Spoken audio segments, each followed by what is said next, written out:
در دهه‌های اخیر یکی از بزرگترین دغدغه‌های نظامی قدرت‌های جهان مقابله با ناوهای هواپیمابر بوده است. مجموعه‌های عظیمی که نماد قدرت دریایی اند و در عین حال اهدافی بسیار حساس و ارزشمند محسوب می‌شوند. در قلب این معادله جنگنده‌هایی ظهور یافته‌اند که توانایی تهدید مستقیم و مؤثر ناوها را دارند. هواپیماهایی که برخی تحلیلگران آنها را کابوس ناوها مینامند. این جنگنده ها نه فقط به خاطر سرعت و قدرت آتش، بلکه به خاطر سلاح‌ها و تاکتیک‌های نوینی که حمل می‌کنند، توان عملیاتی ناوهای هواپیمابر را به چالش می‌کشند. از جمله برجسته‌ترین این جنگنده‌ها مدل‌های پیشرفته‌ای هستند که از اتحاد جماهیر شوروی سابق و سپس از روسیه وارد عرصه نبردهای مدرن شده اند. هواپیماهایی مثل سوخو 33، سوخو 30، سوخو 27، میگ 29 کی و سوخو 57. این جنگنده ها در یک چشمانداز تحلیلی باید در بستر تاریخی و فناورانه بررسی شوند. در پایان جنگ سرد اتحاد شوروی فهمیده بود که نمیتواند در نبرد مستقیم دریایی با ناوهای هواپیمابر آمریکایی که توسط ناوگان ششم پشتیبانی میشدند رقابت کلاسیک انجام دهد.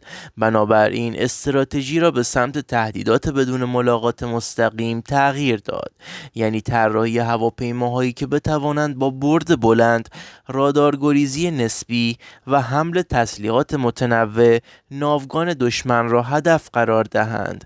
یکی از نخستین نمونه هایی که به عنوان تهدید جدی برای ناوها شناخته شد سوخو 27 بود. این جنگنده برد پروازی بالا، آویزهای سنگین برای موشک‌های دوربرد هوا به هوا و توان مانور چشمگیر داشت. زمانی که نسخه‌های ارتقا یافته مانند سوخو 30 وارد خدمت شدند، توان حمل موشک‌های ضد کشتی با برد بیش از 200 کیلومتر را پیدا کردند. این قابلیت به آنها امکان میداد پیش از آنکه ناوهای هواپیمابر دشمن حتی جنگنده‌های پشتیبان خود را به پرواز درآورند، از فاصله‌های ایمن حملات موشکی را انجام دهند. اما یکی از نسخه‌های کلیدی در تهدید ناوها سوخو 33 بود. نسخه ناوبرد سوخو 27 این جنگنده با تقویت سازه، بالهای خاص و توان نشست و برخاست از ناوهای هواپیمابر طراحی شد. سوخو 33 قادر به حمل موشک‌های هدایت شونده ضد کشتی مانند خا 31A بود. موشک‌هایی با سرعت مافوق صوت که می‌توانستند در کسری از زمان از فاصله دور ناو را هدف قرار دهند. ترکیب سرعت و برد بالای این موشک‌ها سوخو 33 را به گزینه‌ای ترسناک برای فرماندهان نیروی دریایی تبدیل کرد. در کنار سوخوها میگ 29 کی نیز نقش مهمی ایفا می کند. این جنگنده ناوبرد سبکتر اما بسیار چابک، توانایی حمل مجموعی از موشک‌های ضد کشتی و هوا به هوا را دارد.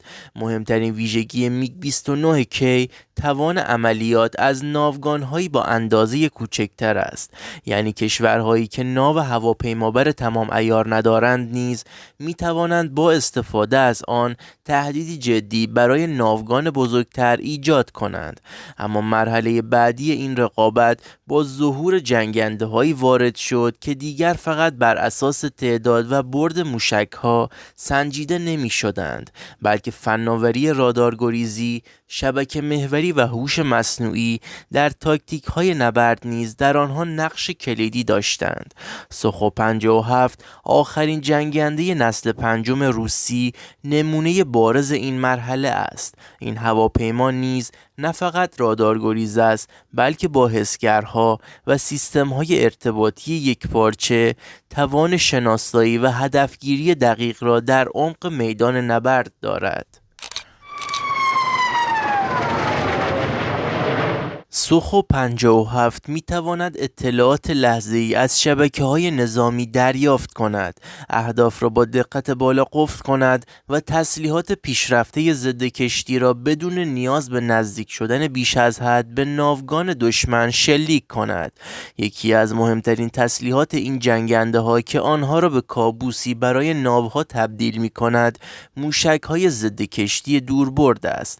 موشک‌هایی مانند خا 35 خا 31A و نمونه‌های مدرن‌تر مانند خا 59 MK2 با هدایت‌های پیشرفته، توانایی ترک کردن مسیرهای شناخته شده و پرواز در ارتفاع پایین برای اجتناب از رادارها را دارند. برخی از این موشک‌ها حتی می توانند به اهداف متحرک در دریا با خطای کمتر از چند متر اصابت کنند و این یعنی تهدید مستقیم به گرانترین کشتی‌های جنگی جهان.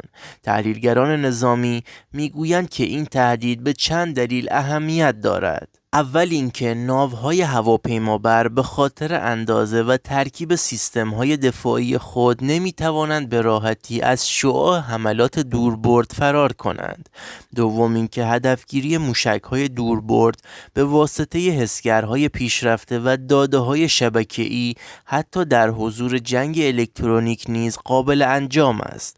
و سوم اینکه جنگنده‌هایی به عنوان پرتابگر این موشک‌ها عمل می‌کنند که خود بسیار چابک، سریع و قابل مانور هستند، به گونه‌ای که دفاع در برابر آنها نیازمند تمرکز منابع زیادی خواهد بود. در نبردهای فرضی آینده، فرماندهان لازم است تاکتیک‌هایی را توسعه دهند که این تهدیدات را خنثی کنند، از جمله ایجاد لایه‌های دفاعی چند لایه، استفاده از پهپادهای رهگیر و سیستم‌های دفاع نزدیک به خود کشتی. اما واقعیت این است که ورود جنگنده‌های روسی با این توانمندی‌ها همزمان نشان دهنده تحول استراتژیک در هوا به دریا است و هم یک یادآوری تلخ برای قدرت‌های سنتی دریایی مبنا بر اینکه دیگر نمی‌توان صرفاً به قدرت مطلق ناوگان اطمینان کرد. اگر قرار باشد یک خط اصلی از این بررسی استخراج شود، آن این است: در عصر مدرن تهدیدات هوایی دوربرد قابل انعطاف‌تر، سریع‌تر و مجهزتر از هر زمان دیگری هستند. جنگنده‌هایی که زمانی فقط برای برتری هوایی طراحی می‌شدند، اکنون می‌توانند نقش‌های استراتژیک ضد کشتی را نیز ایفا کنند. جنگنده‌هایی که از آشیانه‌های زمینی برخاسته‌اند، وارد میدان نبرد جهانی شده‌اند و ناوها را در عمق اقیانوس به چالش کشیده‌اند. این تحول نه فقط در توان تسلیحاتی بلکه در کل نگرش جنگ‌های مدرن به سوی نبردهای شبکه محور و متحرک است. دوستان، یک سوال: به نظر شما چه جنگنده‌هایی می توانند با ناوهای دشمن مقابله کنند؟ توی کامنت ها حتما بنویسید.